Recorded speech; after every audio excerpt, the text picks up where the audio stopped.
አንደኛ የህግ መመሪያውና የሚጀምርበት ቀን መጋቢት 2 ቀን 2018 ዓ.ም ወይም ደግሞ ማርች 11 2026 የዩኤስ ስቴት ዲፓርትመንት ፌዴራል ሬጅስትራር ባወጣው መመሪያ መሰረት በዲቪ አሰራር ላይ ከፍተኛ ለውጥ ተደርጓል። ይህ አዲስ ህግ ከሚያዝያ 2 ቀን 2018 ዓ.ም ጀምሮ ወይም ደግሞ አፕሪል 10 2026 ጀምሮ ተፈጻሚ መሆን ይጀምራል።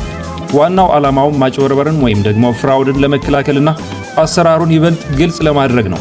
ሁለተኛ የፓስፖርት ጥያቄ ተመልሷል ወይም ደግሞ ፓስፖርት ሪኳየርመንት። ትልቁ ዜና ፓስፖርት ግዴታ መሆኑ ነው። ለማመልከት የግድ ፓስፖርት ሊኖሩት ይገባል።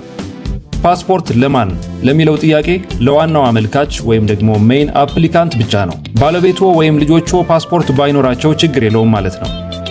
ምን አይነት ፓስፖርት ለሚለው ጥያቄ ደግሞ መደበኛ ወይም ለጎረቤት ሀገር የሚውል የአጭር ጊዜ ፓስፖርትም ቢሆን ያገለግላል። በዚህ ጉዳይ ላይ አዲስ መመሪያው ምን ይላል? የፓስፖርቱን መረጃ መሙላት ብቻ ሳይሆን የፓስፖርቱን የፊት ገጽ ወይም ደግሞ ባዮ ፔጅ ፎቶ አንስተው መጫን፣ አፕሎድ ማድረግ ይኖርበታል። ፋይሉ በጄፒኢጂ ፎርማትና በግልጽ የሚነበብ መሆን አለበት።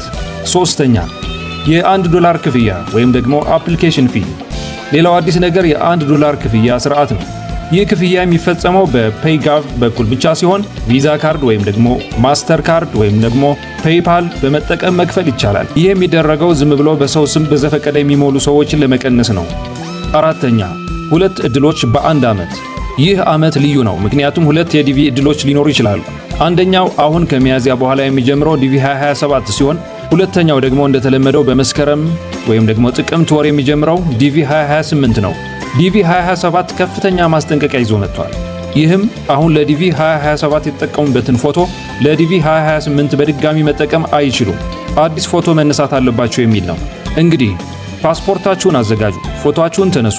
ዝርዝር መረጃዎች እንደደረሱን በሌላ ቪዲዮ ይዘንላችሁ እንመጣለን። ቪዲዮን ለወዳጅ ዘመዶ በማጋራት መረጃው እንዲደርሳቸው ያድርጉ። ሰብስክራይብ ማድረግ እንዳይረሱ። መልካም ዕድል ለሁላችሁ።